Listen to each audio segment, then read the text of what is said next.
All right, let's dive into one of the most powerful and, frankly, one of the weirdest ideas in all of modern history: corporate personhood.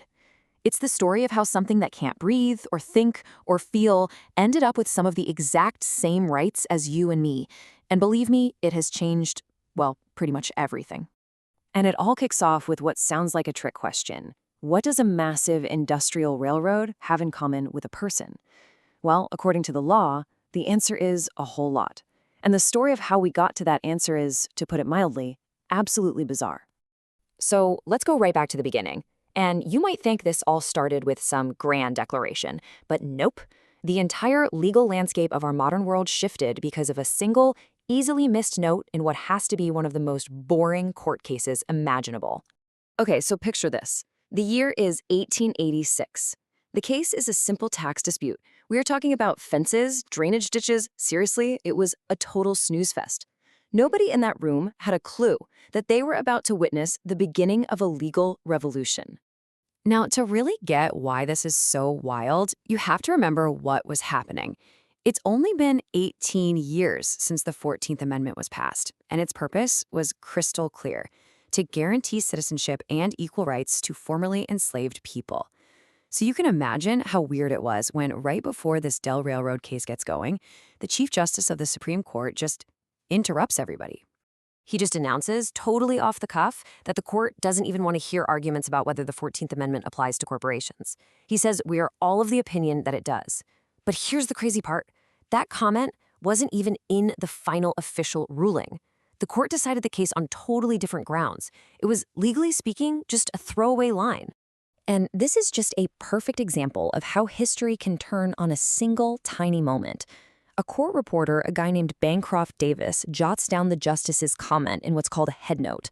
Now, a headnote has zero legal power. It's basically a sticky note for the file.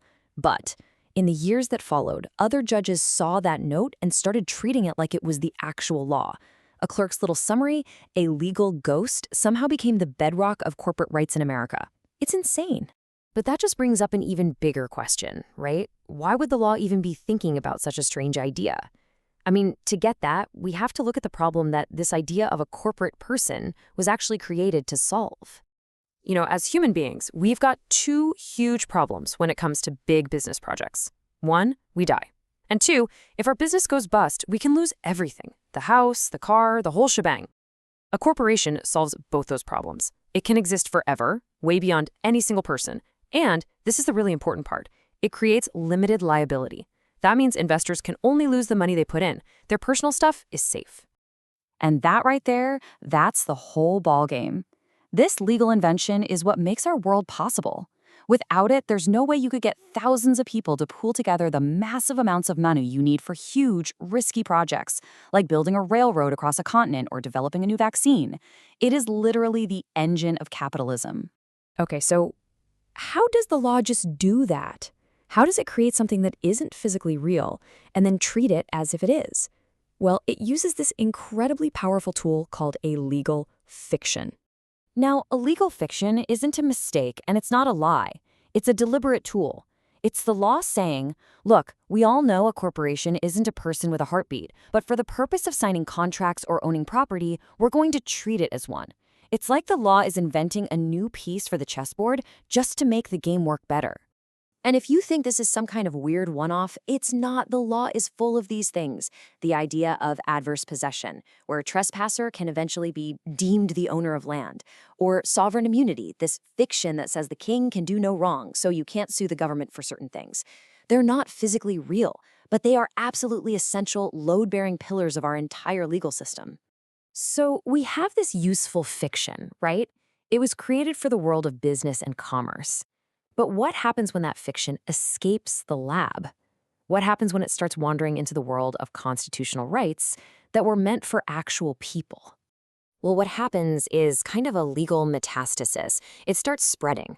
After that little headnote in 1886 gave them equal protection, corporations started getting more and more human rights. Soon, they had Fourth Amendment rights, protecting them from unreasonable searches. And then came the big one. They started claiming First Amendment rights to free speech. This didn't just happen overnight, not at all. It was a slow, steady march through the courts that took over a century. And the logical destination at the end of that long road was one of the most famous and most controversial Supreme Court cases of our lifetime, Citizens United. So, in the Citizens United case, the argument from the court's majority was pretty straightforward. They said that the government can't ban political spending by corporations because money is a form of speech and that would be censorship. Their logic was that the First Amendment protects the speech itself. It doesn't matter who the speaker is. A person, a group, a corporation, it's all the same. But on the other side, you had a powerful dissent. Justice Stevens argued that this was taking a useful fiction way, way too far. He wrote, "Corporations have no consciences, no beliefs, no feelings. They are not themselves members of we, the people." He was basically saying, wait a second, guys, we invented this thing for business law. It doesn't belong here at the very heart of our democracy. And that brings us to today. We're living in a world completely shaped by the consequences of this powerful idea, this legal ghost that we created, which has come to life. We live with the person who isn't actually there. So let's just break it down. We invented this artificial person to solve a very real business problem, how to pull tons of money together and limit the risk for investors. And man, was it a success. But the huge paradox is that this commercial tool eventually took on constitutional rights that were only ever meant for actual human beings. And here is the fundamental tension, the real rub. The very thing that makes corporations so powerful, that limited liability, is also what makes them potentially very dangerous. It encourages huge investments, sure, but it also means a corporation can cause massive harm, like pollution or a financial crash, and the individual investors are shielded from the consequences. I mean, really think about it. A corporation can get a fine, but you can't put it in prison. It can't feel shame or regret for what it's done. It has so many of the rights of a person, but it escapes some of the most fundamental responsibilities.